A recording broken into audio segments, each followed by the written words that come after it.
Everyone, আমি হলাম অনিন্দিতা আর তোমরা দেখছো আমার চ্যানেল পজিটিভ উইথ অনিন্দিতা। এই ভিডিওর ঠিক প্রিভিয়াস ভিডিওতেই আমি মেঘালয়ের ডাউকি রিভারের জার্নিটা তোমাদের সাথে শেয়ার করেছি। আর এই ভিডিওতে আমি মেঘালয়ের রুট ব্রিজ এবং মাউলিলংয়ের ক্লিন ভিলেজ অফ এশিয়ার ভিজিটটা তোমাদের সাথে শেয়ার করব। দেখতে থাকো, আশা করি তোমাদের ভালো লাগবে। আর ভালো লাগলে please like, share, comment and also subscribe to my channel. আর এইভাবেই প্রাকৃতিক সৌন্দর্য দেখতে দেখতে আমরা পৌঁছে যাই রুট ব্রিজের সামনে।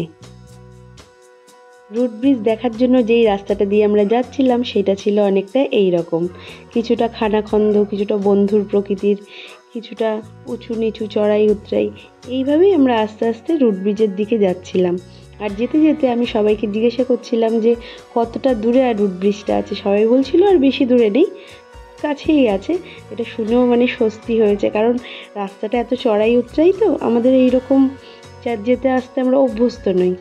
দেখতে দেখতেই রুট ব্রিজের সামনে আমরা চলে আসি, আর ওইখানে প্রাকৃতিক সৌন্দর্যটা ছিল ঠিক এই রকম। এখানকার প্রাকৃতিক পরিবেশের সৌন্দর্যটা কারোর পক্ষেই ক্যামেরা বন্দি করে দেখানো সম্ভব নয়, কারণ এটা ঈশ্বরের এক অসীম সৃষ্টি, যেটাকে চোখে দেখে এবং মনে উপলব্ধি করার বিষয়। রুট ব্রিজকে কাছ থেকে দেখার জন্য আস্তে আস্তে আমরা এই পথ ধরে রুট ব্রিজের দিকে নামতে থাকি। আর এই পথ দিয়ে যাওয়ার সময় আমরা দেখতে পাই যে রুট ব্রিজটা কীভাবে রেডি হয়েছে, গাছের শিকড় দিয়ে এই ব্রিজটা তৈরি। এখানে ইট, বালি, কংক্রিট, সিমেন্ট, আমাদের যেরকম সচরাচর ব্রিজ তৈরি হয় সেই রকম এটা না, এটা প্রাকৃতিকভাবেই এই ব্রিজটা তৈরি হয়েছে। ঈশ্বরের সৃষ্টি, আগেই বলেছি। দেখো, এই রুটগুলো দিয়েই এই ব্রিজটা তৈরি। রুটগুলোর স্ট্রাকচারটা অনেকটা এই রকম। ঈশ্বরের এই অসীম সৃষ্টিকে তো আমরা ক্যামেরা বন্দি করে উপলব্ধি করাতে পারবো না, কিন্তু যতটা সম্ভব আমি এটা করার চেষ্টা করেছি। তোমরা দেখতে থাকো পুরো ভিডিওটা, তাহলে বুঝতে পারবে এইখানে রুটগুলোর স্ট্রাকচারটা কীরকম ছিল আর এটাকে দেখতে কীরকম লাগছিল। যতটা সম্ভব করার আমি এটা ক্যামেরা বন্দি করেছি। তোমরা দেখো, দেখলেই আশা করছি অনেকটা বুঝতে। রুট ব্রিজটাকে যতদূর সম্ভব বোঝানোর জন্য আমি বিভিন্ন অ্যাঙ্গেল থেকে রুট ব্রিজটাকে ক্যামেরা বন্দি করি। তারই একটা ক্লিপ আমি এখানে তোমাদের সাথে আবারও শেয়ার করছি। এখানে রুট ব্রিজটাকে দূর থেকে হ্যাঙ্গিং অবস্থায় দেখতে কীরকম লাগছে তারই ক্লিপটা এখানে আমি শেয়ার করেছি। আর তার নিচ দিয়ে বয়ে যাচ্ছিল এই ধরনের জল, যেটাকে আমরা ঝর্ণা বলি। আর তার জলটা ছিল একদম ক্লিন অ্যান্ড ক্লিয়ার। সেটা দেখো, দেখলেই বুঝতে পারবে, একদম কাচের মতন পরিষ্কার ছিল। আর এখানে সবাই বসে বা দাঁড়িয়ে বিভিন্ন পোজে যে যার মতন ফটো তুলছিল, এনজয় করছিল। আমরাও কিছু ফটোস তুলে নিই, এনজয় করি। আর তারই কিছু ক্লিপ আমি তোমাদের সাথে শেয়ার করছি। আশা করি তোমাদের খুব ভালো লাগবে।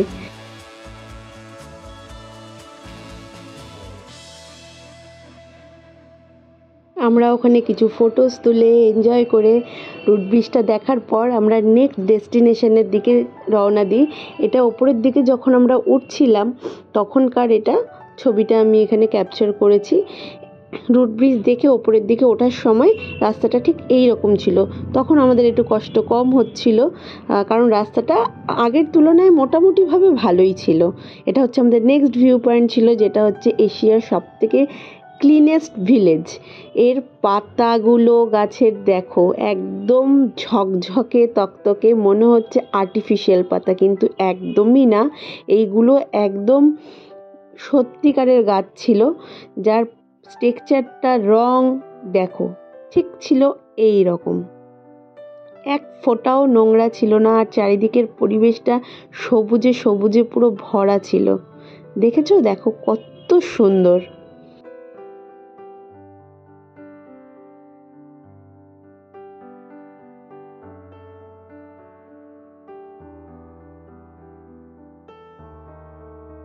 আর এখানে কিছু ছোট ছোট কটেজ আমি লক্ষ্য করি, যে এইগুলোতে ট্যুরিস্টরা এসে থাকতে পারে। এগুলো আগে বুক করে রাখতে হয়, তারপরে যে যার সময় মতন এসে ট্যুরিস্টরা থাকে, এনজয় করে।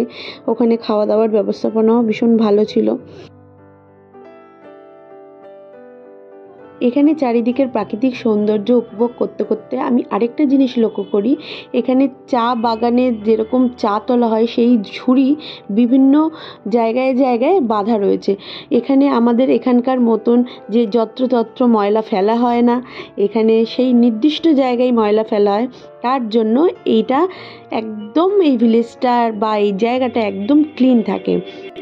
আর সেই কারণেই মনে হয় এই ভিলেজটাকে এশিয়ার ক্লিনেস্ট ভিলেজ বলা হয়। ভিলেজের ভেতরে ঢুকতে ঢুকতে এখানে আমি দেখি একজন দিদি এইভাবে ফুচকা বানাচ্ছিল। আর ফুচকা দেখেই তো বাঙালির যা হয়, ফুচকা দেখেই একদম ফুচকা খেতে আমার ইচ্ছা করছিল। আর আমি এখানে ফুচকা খেয়ে নিই, ওখানকার ফুচকার স্বাদ আর এখানকার ফুচকার স্বাদ একদমই আলাদা ছিল, কিন্তু দেওয়ার ব্যবস্থাপনাটা খুব ভালো ছিল আর একটু আলাদা, দেখতে ভালোই লাগছিল। আর ওখানে আমি কিছু ফটো ক্লিপস নিয়ে নিই। আর এইটা ছিল নেক্সট ডের ফার্স্ট ভিউ পয়েন্ট, যেইটা দেখতে খুবই সুন্দর ছিল কিন্তু এতটাই খাড়াই যে দেখে প্রচণ্ড ভয় লাগছিল। কিন্তু অনেকেই ওইখানে গিয়ে নিচে ফটোশ্যুট করছিল, কিন্তু আমার এতই ভয় লেগেছে যার কারণে আমি ওখানে নিচে গিয়ে ফটোশ্যুট করিনি। আর এইখানে পাহাড়ের গা কেটে কেটে অনেকে হোটেল বা অন্যান্য কিছু বানানোর হয়তো পরিকল্পনা করেছিল, সেইটাই আমি কিছুটা এখানে ক্যামেরার মাধ্যমে তোমাদেরকে তুলে ধরলাম। দেখো এখানকার পরিবেশটা দেখতে অনেকটা এই রকম ছিল, দেখতে অসাধারণ ছিল, কিন্তু নিচে নামতে একটু ভয়ই লাগছিল। আর এইটা হচ্ছে আমাদের নেক্সট ভিউ পয়েন্ট।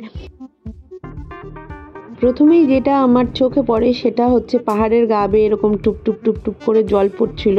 পরিবেশটা না খুব থ্রিলিং একটা গা ছমছমে যেন ব্যাপার ছিল। লোকজন ছিল অনেক, কিন্তু তাও যেন না একটু ভয় ভয় করছিল, একটু স্যাঁতস্যাঁতে ছিল, চারিদিকে জলে জলে এরকম ভর্তি, একটু পিচ্ছিল পিচ্ছিল, আর চারিদিকে এরকম ঝর্ণার জল বয়ে যাচ্ছিল। আর আমরা আস্তে আস্তে স্পট 2 এর দিকে এগোতে থাকি। আর ওখানের পরিবেশের সৌন্দর্যটা ছিল অনেকটা এই রকম, পাহাড়ের গা বেয়ে ঝর্ণার জল অবিরাম বয়ে যাচ্ছিল। দেখো তিথি একা একাই যাচ্ছিল, কিন্তু ওইখানে ঢোকার মুখে এতটাই অন্ধকার যে ও দেখে ভয় পেয়ে যায়, আর সেই জন্যই বাবার হাত ধরে বাদবাকি জার্নিটা করে। দেখো ভেতরের পরিবেশটা কীরকম ছিল, একটা ছিমছিমে লাইট গভর্নমেন্ট থেকে লাগানো ছিল, গভর্নমেন্টই লাগিয়েছিল এখানে। একদম অন্ধকার ছিমছিমে একটা পথ, যেন দেখলেই ভয় লাগে এইরকম একটা।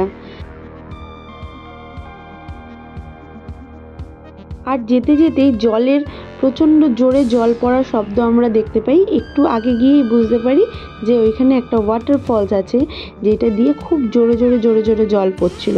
এই ওয়াটারফলসটা ওইখানকার খুব বিখ্যাত ওয়াটারফলস, দেখতে খুবই সুন্দর। ওয়াটারফলস মানেই তো দেখতে খুব সুন্দর। ওটা দেখতে দেখতে আমরা আমাদের নেক্সট ভিউ পয়েন্টের দিকে চলে যাই, যেটা ছিল স্পট নাম্বার 3। সেটার জার্নিটা অনেকটা ছিল এই রকম। এটা আসলে একটা বিশাল বড় এরিয়া জুড়ে এই গার্ডেনটা তৈরি করা, যেখানে ঘুরে ঘুরে বিভিন্ন রকমের প্রাকৃতিক পরিবেশ টুরিস্টরা উপভোগ করে, এবং বিভিন্ন জায়গায় সেটা বিভিন্ন রকমের, এক একটা জায়গায় এক একটা রকমের। পাহাড় মানেই তো ঝর্ণা, খানাখন্দ, এরকম বড় বড় টিলা, কিন্তু তার মধ্যেও প্রত্যেকটা জায়গার এক একটা সৌন্দর্য ছিল এক এক রকমের। এখানকার সৌন্দর্যটা ছিল অনেকটা এই রকমের, যেখানে সবাই দাঁড়িয়ে সুন্দর সুন্দর নিজেদের মুহূর্তগুলোকে ক্যামেরাবন্দি করছিল। আমরাও কিছু ফটোস তুলে নিই এখানে। দারুণ দারুণ পরিবেশ। এখানে তোমরা আসবে, ঘুরবে, তোমাদের ভীষণ ভালো লাগবে। সাময়িকভাবে মনে হবে যেন সব চিন্তা ভাবনা থেকে মুক্ত, আমি একদম ফ্রি এবং খুব খুব ফিলিং হ্যাপি। আর গুহা দেখে বেরোনোর পরই এই সূর্যের আলোটা আমাদের গায়ে লাগলো, প্রাণে যেন একটু জল ফিরে পেলাম বন্ধুরা। সত্যি কথা বলতে গুহার ভিতরে ঢুকে ভীষণই ভয় লাগছিল, কিন্তু তারপরে কি দেখলাম, তারপরে দেখলাম যে নেক্সট স্পটটা আছে, সেটা আরেকটা তার থেকে বেশি ভয়ঙ্কর গুহা। দেখো বন্ধুরা, দেখো তোমাদের দাদাভাই ঢুকে যাচ্ছে গুহার ভেতরে, আর এটা হচ্ছে পাহাড়ের গায়ের দৃশ্যটা, যেটা দেখতেই অনেকটা সিনেম্যাটিক ব্যাপার। ভেতরে একটা টিমটিমে আলো জ্বলছিল, যেটা গভর্নমেন্ট থেকে লাগানো ছিল, আর সবার হাতে ছিল একটা করে টর্চ, যার মাধ্যমে সবাই দেখছিল কোথা দিয়ে পোকামাকড় না বেরিয়ে যায়, সাপখোপ না বেরিয়ে যায়। আর আমরা টর্চ নিতে ভুলে গেছিলাম, সেই জন্য আমাদের আর টর্চ হাতে নিয়ে দেখতে হয়নি, যাদের টর্চ ছিল সেই আলোতেই আমাদের দেখা হয়ে গেছে। আর ক্যামেরায় এটা বন্দি করে কতটা বোঝানো যাচ্ছে জানি না, আর বোঝানো সম্ভবও নয়। এটা ওখানে গিয়ে দেখলে তবেই তোমরা বুঝতে পারবে। ভেতরটা একদম অন্ধকার ছিল, আর বোঝাবোই বা কী করে। দেখো, যতটা পেরেছি ততটা বুঝিয়েছি, যেমন দেখাচ্ছি তেমনি দেখো।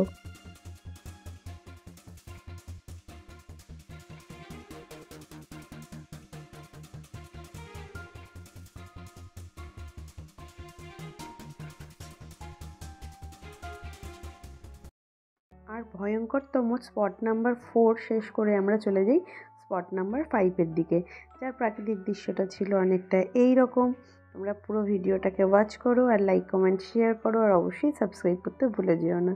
তাহলে চলো স্পট নাম্বার 5টা দেখে নেওয়া যাক। স্পট নাম্বার 5-এর ভিউটা ছিল এই রকম। এই যে প্রাণ ছোটাছুটি করছে, এই দেখো, আর ওপর থেকে ঝর্ণার জলটা এই রকমভাবে পড়ছিল। ওইখানকার দৃশ্যটা আবার অন্যরকম। স্পট নাম্বার 4-এ ছিল দৃশ্যটা একদমই অন্যরকম। ওখানে আমরা কিছু ফটো ক্লিপস তুলে নিই, যেগুলো আমি তোমাদের সাথে শেয়ার করছি। তোমরা দেখো কীরকম লাগছে। ফটো তোলার পর আমরা স্পট নাম্বার 7-এর দিকে চলে যাই, যেটা ছিল অনেকটা এই রকম। আর ঘুরতে ঘুরতে আমাদের পা ব্যথা হয়ে যায়, সেই জন্য ওখানে একটা বসার জায়গা আমরা দেখতে পাই, আর সেখানে সবাই মিলে রেস্ট নিই। আর এইভাবেই আমাদের মেঘালয়ের জার্নিটা শেষ হয়। আর ফেরার পথে এই ধরনের দৃশ্য চোখে পড়ে। তারপরে আমরা প্রাণের শহর কলকাতার দিকে এগিয়ে যাই। আর যেতে যেতে এই ধরনের দৃশ্যগুলোকে আর শেষবারের মতন চোখবন্দি ক্যামেরাবন্দি করার জন্যই এটাকে তোমাদের সাথে আমার শেয়ার করা। দেখো কতটা সুন্দর পরিবেশ। আর তার সামনেই ছিল বাংলাদেশের বর্ডার, যেটা পেরিয়ে আমরা কলকাতার দিকে যাচ্ছিলাম। মেঘালয় থেকে কলকাতায় ফেরার সময় আমরা যেই রাস্তা ধরে কলকাতার দিকে আর কি রওনা দিই, সেই রাস্তাটা ভীষণ ভালো ছিল। সেই রাস্তাটা আমরা জানতে পারি নতুন তৈরি করা হয়েছিল। দেখো রাস্তাটা, তোমরাও দেখলে বুঝতে পারবে যে রাস্তাটা কতটা সুন্দর ছিল, আর ছিল অনেকটা চওড়া। একই সাথে 2-3টে গাড়ি মানে পাস হচ্ছিল। মানে রাস্তার চওড়াটা কতটা সেটা বোঝানোর জন্য আমি তোমাদেরকে বলি। এইগুলো হচ্ছে গৌহাটি স্টেশনে তোলা কিছু ফটো ক্লিপস। আর গৌহাটি স্টেশনে পৌঁছানোর পর এইরকম একটা বাস আসে, যেটার মধ্যে আমরা উঠে যাই। কারণ আমাদের ফ্লাইটটা যেই জায়গাটায় ছিল, সেই জায়গার থেকে আমরা যেই জায়গাটা ছিলাম সেটার ডিস্টেন্সটা ছিল একটু বেশি। সেই জন্য ওখান থেকে এই ধরনের বাস প্রোভাইড করা হয়, যার মধ্যে সব যাত্রীরা উঠে যায় এবং একে একে যে যার ফ্লাইটের সামনে পৌঁছে যায়। এইভাবে আমরাও আমাদের ফ্লাইটের সামনে পৌঁছে যাই। আর দেখো এইভাবে এবার আমরা পৌঁছে গেছি। পৌঁছে গিয়ে দাদা কিছু ভিডিও ক্লিপস তুলে রাখছে পরে মেমোরি হিসেবের জন্য। আর আমরা আমাদের বোর্ডিং পাস চেক করে আস্তে আস্তে ওপরের দিকে উঠে যাচ্ছিলাম। আর প্রাণতিতে দুজনেই যে যার বোর্ডিং পাস একা একাই চেক করিয়ে নিচ্ছিল। দেখো, দেখতে দেখতে বাচ্চারা কত বড় হয়ে যায়, তাই না বলো বন্ধুরা? আমরা প্রত্যেকেই যে যার বোর্ডিং পাস চেক করিয়ে নেওয়ার পর ফ্লাইটে ইন করার জন্য ফ্লাইটের দিকে এগিয়ে যাচ্ছিলাম। আর এখানে দাদা তুলে নিচ্ছিল কিছু videos for future good memories. সবারই তো এইরকম হয়, তাই না বলো বন্ধুরা? তোমাদের কাদের কীরকম ট্রাভেল এক্সপিরিয়েন্স আছে কমেন্ট বক্সে আমাকে শেয়ার করে জানিও। আর এইখানে যে ছোট ছোট যে বাসগুলো যে দেখা যাচ্ছে, এই বাসে করেই আমরা এসেছিলাম। এই বাসগুলো অল এয়ারপোর্টেই এরকম ঘোরাফেরা করে এবং যাত্রীদেরকে তুলে নিয়ে যায়। এইভাবেই আমরা এবার ভেতরে ইন করলাম। ভেতরে ইন করলে পুরো বাসের মতন ভিড় ছিল সেই দিনকে। ইন করার পর যে যা সিট নাম্বার দেখে পরপর বসে পড়লাম। আর ফ্লাইটে উঠেই অ্যাজ ইউজুয়াল আমরা ফটোশ্যুট করতে শুরু করে দিলাম। ফ্লাইটে যে যার সিটে বসে যাওয়ার পর কিছুক্ষণ পর লাইটস এরকম অফ হয়ে যায়, আর সবাই যে যার মতন করে রেস্ট নিতে শুরু করে। ফ্লাইটের ভিতরের পরিবেশটা ছিল অনেকটা এই রকম। আর প্রাণও এখানে দেখো ঘুমিয়ে পড়েছে। তিথি জেগে আমার দিকে তাকিয়ে হাসছে। আর এইখানে অঙ্কিতাও প্রায় ঘুমন্ত অবস্থায়, এই দেখো। আর ঘন্টাখানিক ফ্লাইট জার্নি করার পর আমাদের ফ্লাইট ল্যান্ড করে নেতাজি সুভাষচন্দ্র বোস ন্যাশনাল এয়ারপোর্ট, মানে আমাদের প্রাণের শহর মনের শহর কলকাতাতে। আলটিমেটলি আমরা কলকাতায় পৌঁছে যাই। তারপর তারপর যে যার ব্যাগপত্র কালেক্ট করে আস্তে আস্তে এয়ারপোর্ট থেকে বেরিয়ে ওলা ধরে একদম বাড়িতে চলে আসি। আর এইভাবেই আমাদের মেঘালয়ের ট্রিপটা শেষ হয়। সবার কীরকম লাগলো আমাকে কমেন্ট বক্সে অবশ্যই জানাবে, আর ভালো লাগলে লাইক, শেয়ার, কমেন্ট অ্যান্ড অবশ্যই subscribe to my channel for my latest videos. ঠিক আছে, তাহলে আজকের মতন টাটা। সবাই ভালো থাকবে, সুস্থ থাকবে আর সব সময় পজিটিভ থাকবে।